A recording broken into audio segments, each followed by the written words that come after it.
எவ்வளவு கோடிகள் ஒழுக்கமில்லாத படங்களுக்கு நம்ம வந்து கொட்டியிருக்கோம். எத்தனை மோசமான படங்களை நம்ம பார்த்து கைத்தட்டியிருக்கோம். விமர்சனம் செய்வதற்கு எல்லோருக்கும் உரிமை உண்டு. என் ஆஃபீஸ்க்குள்ள ஒரு அசிஸ்டன்ட் டைரக்டர் வந்தான்னா, என்னப்பா அப்படின்னா, நான் அசிஸ்டன்ட் டைரக்டர் ஆகணும்னு சொன்னபோது எனக்கு அவன் மேலே ரொம்ப மரியாதை வந்துடும். ஏன் 2000-3000 தொழில் இருக்கும்போது ஒரு இளைஞன் நான் சமூகத்திற்கு கதை சொல்லணும்னு வரானே, அவன் எவ்வளோ பெரிய கலைஞன், அவனுக்கு சொல்ல தெரியுதோ இல்லையோ. எப்பயுமே பொண்ணுங்க சினிமாவுக்கு வரும்போது அவ்வளோ சந்தோஷமாக இருக்கும். ஏன்னா ஆண்களால் அழுத்தப்பட்ட மோஸ்ட் மேல் சவனிஸ்டிக் ஏஜென்சி அப்படின்னா ஐ வுட் கால் சினிமா. அப்போ அதில் ஒரு பெண் வர்றான், ஒரு பூ முட்கள் கூட நடந்து வருது. அப்போ நான் அந்த பொண்ணை பார்த்து, இந்த பொண்ணு நல்லா பிரைட்டாக இருக்கான் வெற்றி அப்படின்னு 2-3 புத்தகம் கொடுத்தேன். அதை வெற்றி நேற்று எனக்கு சொன்னான்.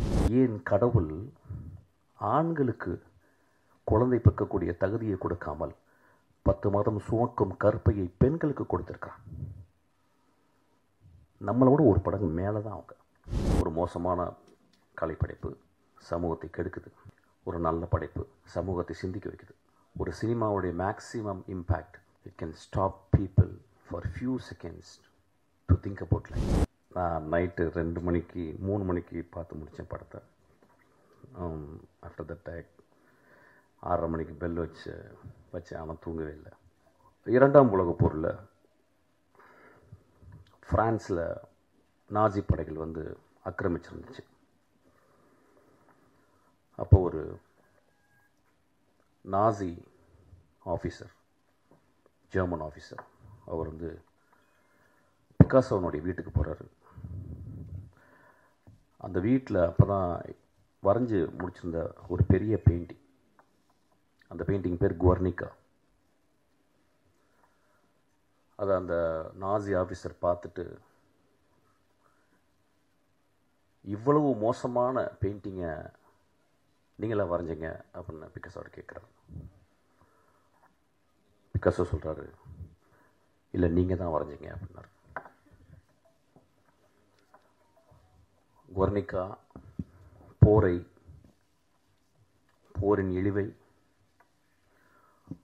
போரின் தேவையற்ற தன்மையை, உலகத்தில் குவர்னிகா மாதிரி இது வரைக்கும் எந்த ஒரு கலைப்படைப்பும் விமர்சனம் செய்யவில்லை.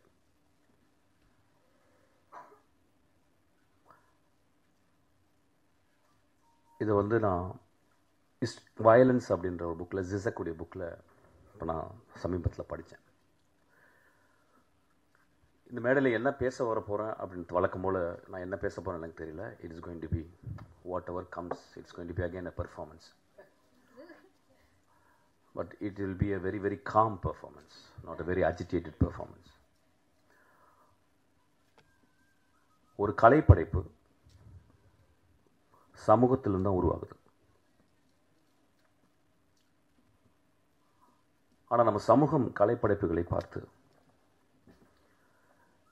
இந்த படைப்பு சமூகத்தை கெடுக்குது அப்படின்றாங்க. ரெண்டுமே நடக்குது. ஒரு மோசமான கலைப்படைப்பு சமூகத்தை கெடுக்குது, ஒரு நல்ல படைப்பு சமூகத்தை சிந்திக்க வைக்குது. ஒரு சினிமாவுடைய maximum impact, it can stop people for few seconds to think about life. நம்ம லைஃப்பில் நம்ம வந்து we are very busy always and we are terribly bored. We are terribly bored, that's why we are very busy. We are running, ஓடிக்கிட்டே இருக்கோம். அப்போ ஒரு தியேட்டருக்குள்ள ஒரு 2.5 மணி நேரம் போய் உட்காந்து ஒரு படத்தை பார்க்கும்போது, அந்த படம் பார்க்கும்போது நம்மளுடைய சித்தாந்தங்கள், நம்மளுடைய ஐடியாலஜிக்கள், நம்மளுக்கு பிடித்தவை, நம்ம சின்ன வயசுலேருந்து வளர்ந்த நம்மளுக்கு அப்பா அம்மா, இந்த சமூகம், மதம், ஜாதிகள் சொன்ன இந்த சித்தாந்தங்களை அந்த கலைப்படைப்பு கேள்வி கேட்கும்போது, எதிர்க்கும்பொழுது நம்மளுக்கு பெரிய கோபம் வருது. இந்த கோபம் நியாயமும் ஆனது தான். இந்த கோபம் நியாயமும் ஆனது.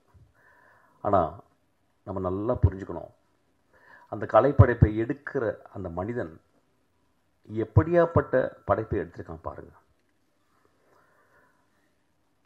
இந்த 100 வருஷத்தினுடைய தமிழ் சினிமாவை நீங்கள் ஒத்து பார்த்தீங்கன்னா, ஒரு சல்லடையில் போட்டு சலித்து பார்த்தீங்கன்னா எத்தனை படங்கள் தேரும்.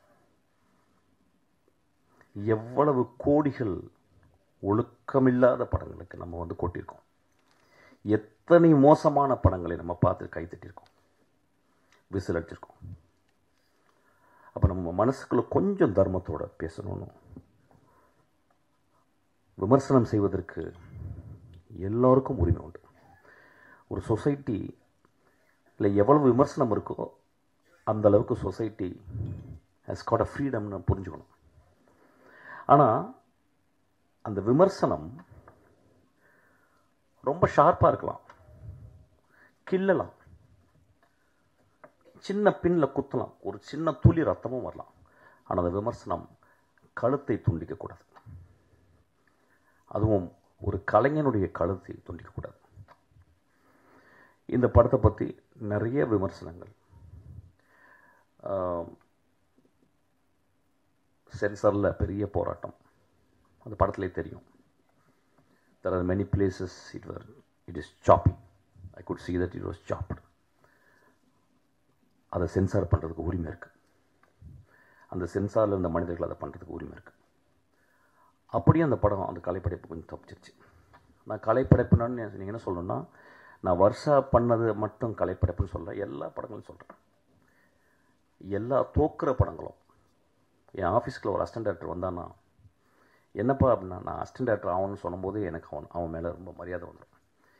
ஏன் 2000-3000 தொழில் இருக்கும்போது ஒரு இளைஞன் நான் சமூகத்திற்கு கதை சொல்லணும்னு வரானே, அவன் எவ்வளோ பெரிய கலைஞன். அவனுக்கு சொல்ல தெரியுதோ இல்லையோ, அவனுக்கு சொல்ல வருதோ இல்லையோ, அவனால் சொல்ல முடிஞ்சதோ இல்லையோ, 30 வருடங்கள் ரோட்டிலே இந்த தெருவுகளில் வேஸ்ட் பண்ண, இந்த டீ கடையில் வேஸ்ட் பண்ண அசிஸ்டன்ட் டைரக்டர் எனக்கு தெரியும். என்னை விட வெற்றிமாறனோட அறிவான, ஆழ்ந்த சிந்தனை உள்ள, அன்பினால் உருவாக்கப்பட்ட அவ்வளவு மேன்மையான அசிஸ்டன்ட் டைரக்டர்கள் இந்த ரோடுகள் சாவடித்திருக்கு. அப்போ ஒரு படத்தை நம்ம பார்க்க போகிறோம். இந்த படத்தை எழுதின இந்த குழந்தை ரொம்ப நாளைக்கு முந்தைய ஒரு கூட்டம் தான் வெற்றி. எனக்கு அந்த குழந்தைய முத சேரும்போது அப்போ இத்தனை கூண்டு, இப்பயும் வளரல, இவ்வளோ தான் இருந்திருக்கா. அப்போ வரும்போது நான் பார்த்தேன் அந்த பொண்ணு. எப்பயுமே பொண்ணுங்க சினிமாவுக்கு வரும்போது அவ்வளோ சந்தோஷமாக இருக்கும். ஏன்னா ஆண்களால் அழுத்தப்பட்ட மோஸ்ட் மேல் சவனிஸ்டிக் ஏஜென்சி அப்படின்னா ஐ வுட் கால் சினிமா. அப்போ அதில் ஒரு பெண் வர்றான். ஒரு பூ முட்கள் கூட நடந்து வருது. அப்போ நான் அந்த பொண்ணை பார்த்துட்டு, இந்த பொண்ணு நல்லா பிரைட்டாக இருக்கான் வெற்றி அப்படின்னு 2-3 புத்தகம் கொடுத்தேன். அதை வெற்றி நேற்று எனக்கு சொன்னான். இந்த படத்தை பார்க்க போகிறீங்க. இந்த படத்தை 50% பிடிக்க போகுது, 50% பிடிக்காமல் இருக்க போகுது. இதுதான் ஒரு திரைப்படம் செய்ய வேண்டிய வேலை. ஒரு திரைப்படத்தை 100% நல்லா இருக்குன்னு சொல்லிட்டா அந்த படத்தில் உண்மை இல்லைன்னு அர்த்தம். ஒரு படத்தில் 100% நல்லா இல்லைன்னா அது கலைப்படைப்பு சரியாக எடுக்கப்படவில்லை என்ற அர்த்தம்.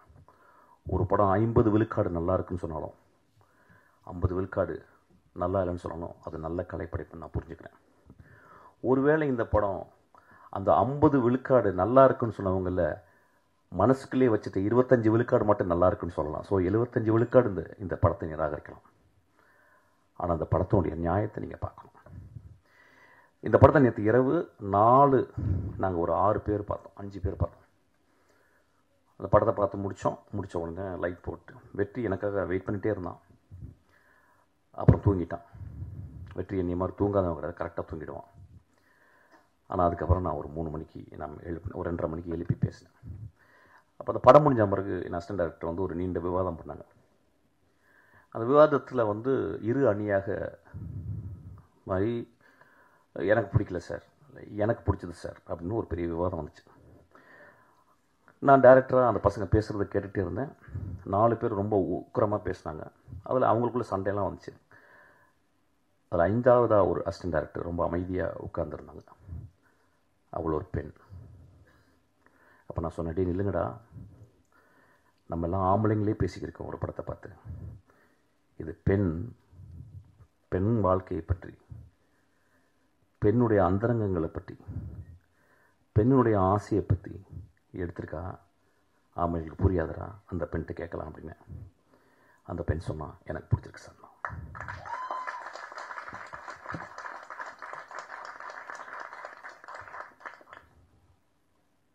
இந்த படத்தை ஏன் வந்து வர்ஷா பேட் கேர்ள்னு வச்சா,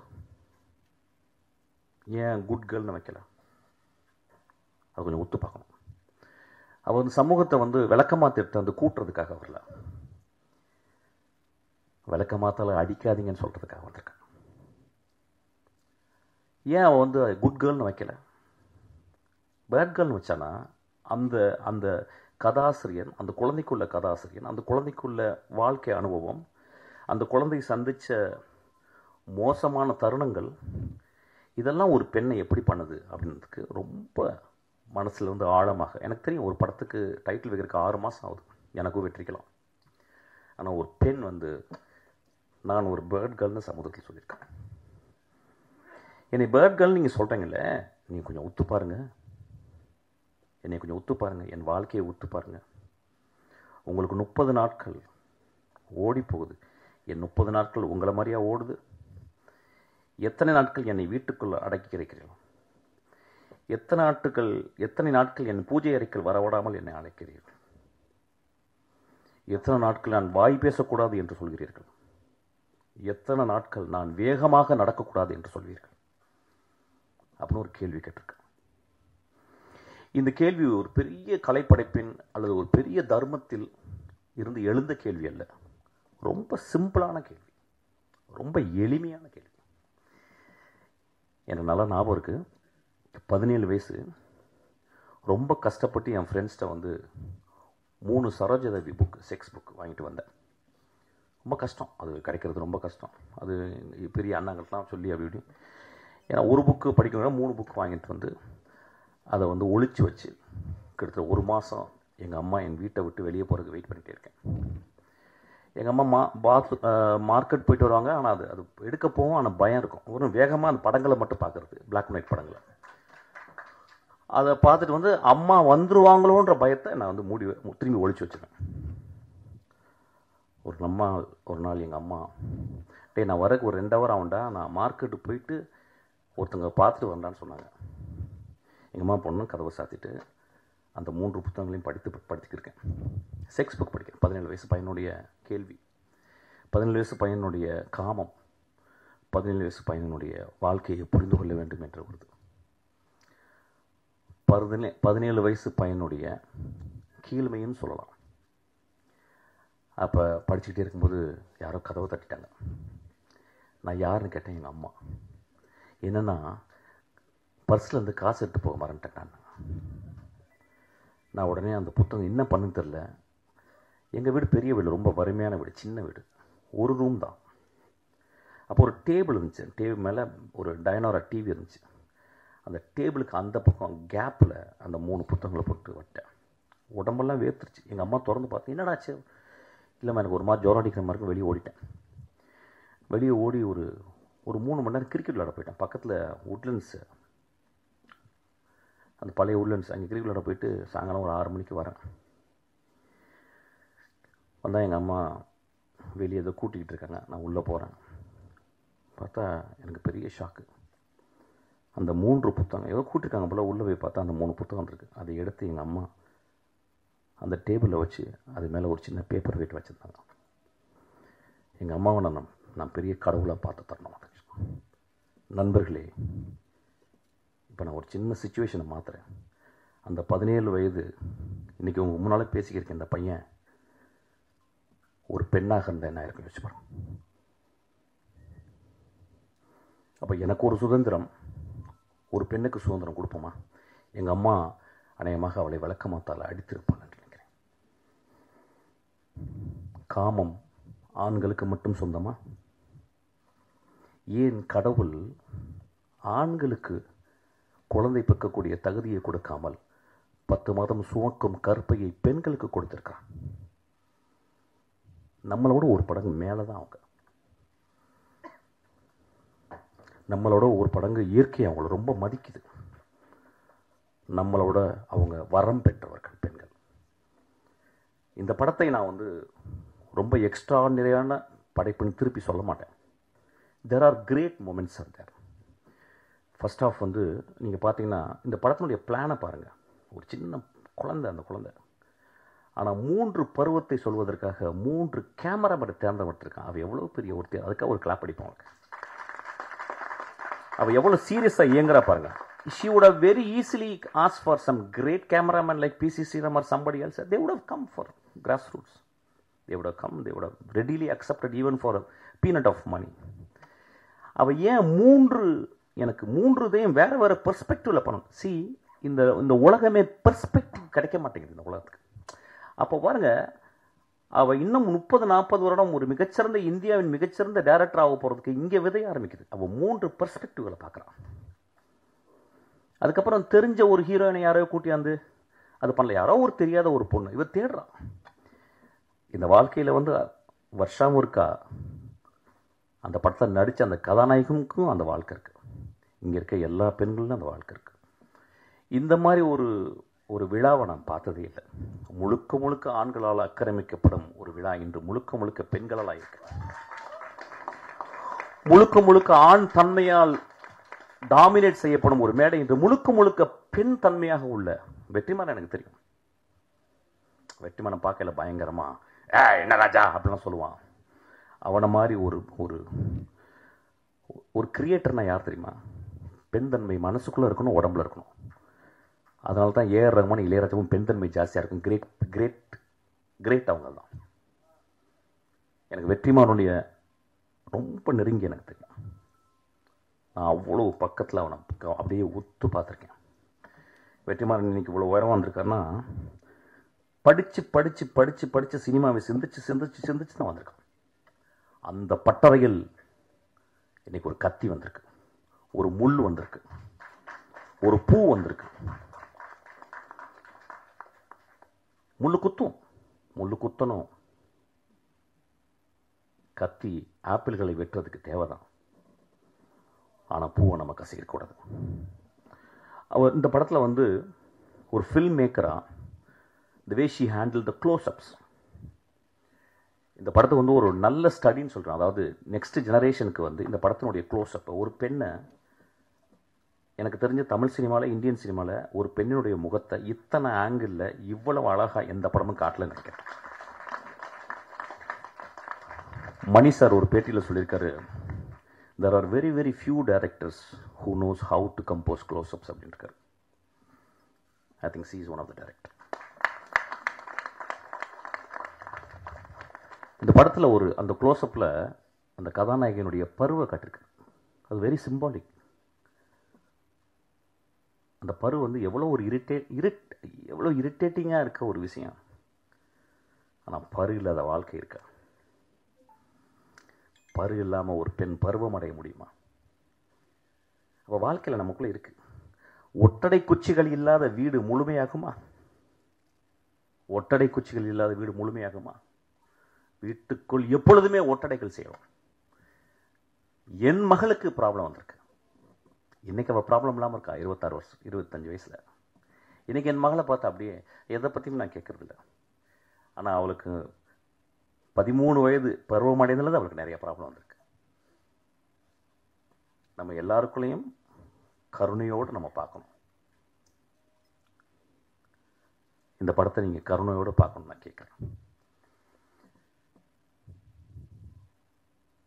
வெற்றிமாறன் ரொம்ப சின்சியராக இந்த படத்தை தயாரிச்சிருக்கான். அவன் நினச்சிருந்தா யாரோ ஒரு பெரிய டேரக்டர் கூப்பிட்டு நான் இவ்வளோ காசு போடுறேன், எனக்கு இவ்வளோ சம்பாதிச்சு கொடுக்குற மாதிரி படம் எடுத்து கொடுக்குறேன்னு சொல்லலை.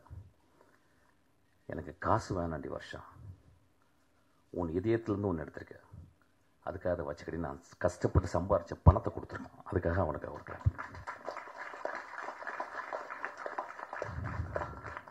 இந்த படம் நீங்கள் பார்க்கும்போது உங்களுக்கு சில நேரங்களில் சந்தோஷத்தை ஏற்படுத்தலாம், சில நேரங்களில் வருத்தத்தை ஏற்படுத்தலாம். இது ரெண்டையும் அந்த தியேட்டருக்குள்ளேயே பார்த்துட்டு வெளியே வாங்க. கொஞ்சமாக திட்டுங்க வருஷாவை. இப்போ என்னையெல்லாம் நல்லா கெட்ட வார்த்தையில் திட்டுவாங்க. நான் ஏதாவது பேட்டி கொடுத்தேன்னா கீழே அவள் என்ன பூவா, அவன் என்ன அதுவும் சொல்லக்கூடாது ஆக்சுவலாக. நிறைய கிட்ட எனக்கு அது ரொம்ப பிடிக்கும். எனக்கு சம்படி ஐ ஃபீல் வெரி ஆர்கசமிக்காக எனக்கு நான் ஃபீல் பண்ணுவேன். வெரி மேசோகிஸ்டிக் நான் ஆக்சுவலாக. அந்த குழந்தைய அப்படி திட்டாதீங்க. அந்த குழந்தை ஒரு பெரிய வைரம். ஒருவேளை தமிழில் இந்தியாவில் முதல் ஆஸ்கார் அவ வாங்கலாம்.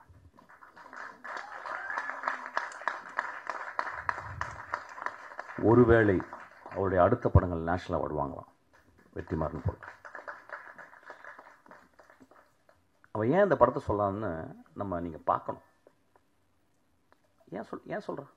அவன் ஏன் சார் ஓப்பன் பண்ணால் ஒருத்தர் வரீங்க சார், அப்படியே ஆடுறீங்க சார், விசில் அடிக்கிறீங்க சார், ஒரு 2 பொண்ணு உங்களை லவ் பண்ணுது சார், ஒரு அம்மா சென்டிமெண்ட் சார், அதுக்கப்புறம் மிஷ்கின் சார் படத்துலேருந்து வர மாதிரி ஒரு குத்துப்பாட்டு சார், அதுக்கப்புறம் ஒரு ஒரு 300 பேர் அடிக்கிறீங்க சார், அப்புறம் சார் அப்புறம் எதுக்கு பார்த்தீங்கன்னே தெரியாமல் நீ வெளியே போயிடணும் சார் சொரிஞ்சுக்கிட்டே.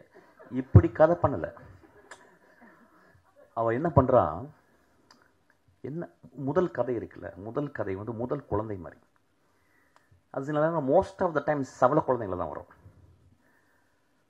ஆனால் அந்த குழந்தைய ரொம்ப பத்திரமாக முதல் குழந்தை எந்த குழந்தை பெக்கணும்னு எடுத்து பெற்றிருக்கான் அந்த தாய்.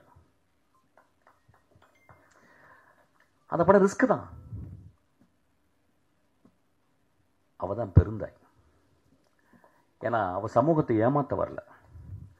சமூகத்தில் அப்படி சுரண்டி கொடுத்து, அப்படி வருடி கொடுத்து, அப்படியே எண்ணெயை அப்படியே இறகுல தொட்டு வருடி கொடுத்து நான் படத்தை ஹிட் பண்ணி, நான் அடுத்தது இதில் 25 லட்சம், அதில் 40 லட்சம், அடுத்தது 2 கோடி ரூபாய் போகணும் அப்படின்னு அவள் என்ன இல்லை. அவள் தன்னை சுருக்கி கொண்டு ஒரு நத்தை போல் சுருங்கி தன் வாழ்க்கையை முதல் நாள்ல இருந்து 32 வயசு வரைக்கும் என்ன நடந்துச்சு அப்படின்றத ஒரு கேமரா வச்சு எடுத்திருக்கா. அதை அந்த எடிட்டர் அம்மா கட் பண்ணி 1 hour 55 நிமிஷம் கொடுத்துருக்காங்க உங்களுக்கு. It was her own life or it was her own dearest friend's life. அதை நம்ம ரெஸ்பெக்ட் பண்ணணும், அதை நம்ம புரிஞ்சுக்கணும். நல்லா யோசிச்சு பாருங்க, எவ்வளவு மோசமான படங்களை நம்ம பார்க்கணும். அந்த படத்தை நம்ம குழந்தைங்களை கூட்டு பார்க்க முடியுமா? நம்ம மனைவியை கூட்டு போய் பார்க்க முடியுமா? நம்முடைய தங்கச்சியை கூட்டு போய் பார்க்க முடியுமா? எவ்வளவு விரசமான, எவ்வளவு மோசமான. இந்த படத்திலும் விரசம் இருக்கிறது. அந்த விரசத்தில் விரதம் இருக்கிறது. அந்த விரசத்தில் தெய்வீகத்தன்மை இருக்கிறது. ஒரு குழந்தையினுடைய படத்தை நீங்க பாருங்க. இது ரொம்ப முக்கியமான படம் நான் சொல்ல மாட்டேன். ஆனால் நிறைய சாக்கடைகள் படங்கள் எடுக்கிற இடத்துல இது ஒரு சந்தன கட்டை.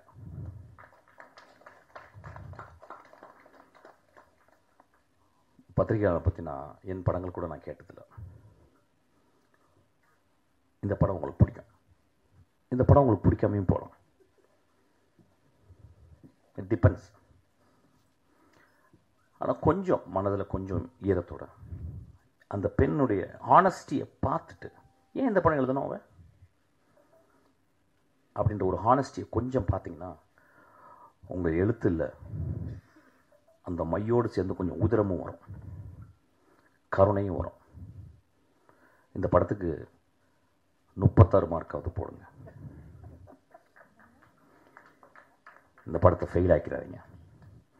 இப்போ என் படத்தெல்லாம் ஃபெயில் ஆக்குவாங்க, என்னால் உரிமை இருக்கு. ஏன்னா நான் வந்துட்டேன். படத்தை வெற்றிமாறன் படத்தை ஃபெயில் ஆக்கலாம், அவனுக்கு வந்துட்டான்.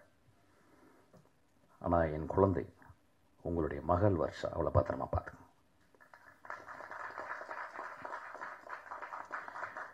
தேங்க்யூ.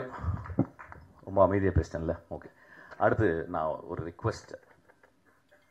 இதுதான் கான்ட்ரவர்சி. இது வெற்றிக்கு ரொம்ப நாளாக வாடிவாசல் வரணும்னு எதிர்பார்க்குற ஒரு ஆடியன்ஸில் நான் வந்தேன். ஏன்னா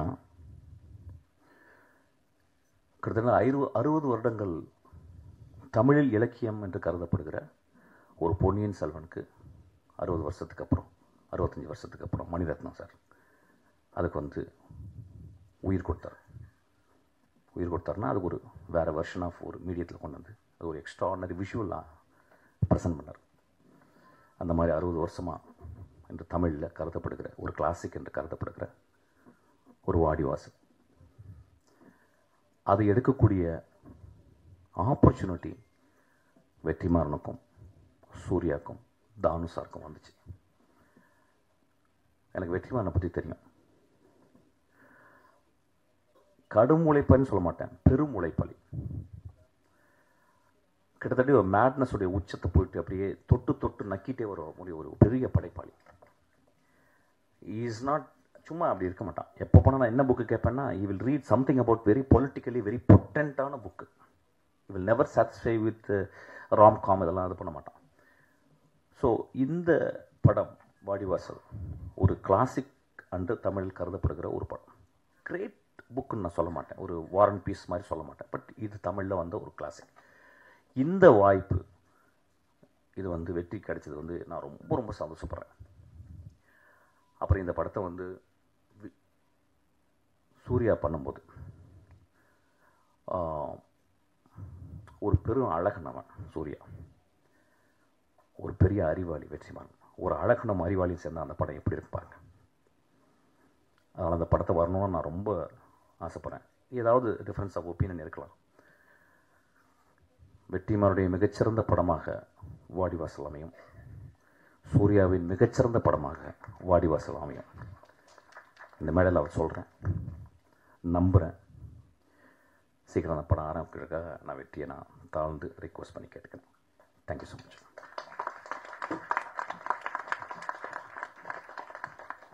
ஸ்டேஜில் ஏற்றும் போதே சொன்னேன்ல இந்த மாதிரி டஃப் ஆக்ட் டு ஃபாலோ அப்படின்னு. Sir you really do have a tough act to follow now. Sorry, தூக்க கழகத்தில் ஒன்றும் பேச முடியல. ஆக்சுவலாக நிறையா மறந்துட்டேன். அந்த ஹீரோயினாக நடித்தவங்க, அவங்க பேர் என்னம்மா? அஞ்சலி. ரொம்ப extraordinary performance. There are places where she struggles, ஏன்னா பிகாஸ் லாங்குவேஜ் வரல, நிறைய இடத்துல கஷ்டப்பட்டுருக்கா அந்த பாப்பா. ஆனால் ரொம்ப ஒரு எக்ஸ்ட்ரானரி, ஒரு பொட்டன்ட்டான ஒரு ஆக்ட்ரஸ். ஆக்சுவலி ஒரு ஆக்டர், நான் ஆக்டர் சொல்லக்கூடாது, ஆக்டர். அதுக்கப்புறம் அந்த படத்தில் நடிச்சவங்க எல்லாருமே, இந்த படத்தில் பர்டிகுலராக எடிட்டர், அவனுடைய ஒர்க் வந்து இந்த எடிட்டிங்கை ஒரு ஆண் பண்ணியிருக்க முடியாதுன்னு நினைக்கிறேன். ஆக்சுவலாக இது ஒரு பெண்ணுடைய பார்வையில் தான் இந்த எடிட்டிங். உட்காருங்கம்மா. அந்த படத்தில் நடிச்சிங்க எல்லாருக்குமே, கேமராமேன் அந்த பையன், அதுக்கப்புறம் அம்மா வந்து எங்கள் ஊர் பாட்டுக்காரனை வந்து ஒரு 50 வாட்டி நான் பார்த்துருப்பேன். நான் யுத்தம் செய்ய எழுதும்போது, யுத்தம் செய்ய எழுதி முடிச்சு யார் ஹீரோ நான் கதை சொல்லி முடிச்சிட்டேன். அகோரம் சாருக்கு யார் ஹீரோனாங்க, பாண்டியர் ராமராஜன் சொல்லிட்டேன். அவர் ஐயோ நெஞ்சில் கை வச்சு எதிர்ச்சிட்டாரு. நான் நிஜமாகவே நான் வந்து ராமராஜனுக்கு தான் அந்த படம் எழுதினேன். ஏன் மதுரையிலேருந்து வர ஒரு டிடெக்டிவாக இருக்கக்கூடாதா? மதுரையிலேருந்து ஓட்ட இங்கிலீஷ் பேசுகிறேன், நாம் ஓட்ட இங்கிலீஷ் பேசுகிறேன், ஏன் அவர் பேசக்கூடாதா? ஆனால் ப்ரொடியூசர் பயந்தார்.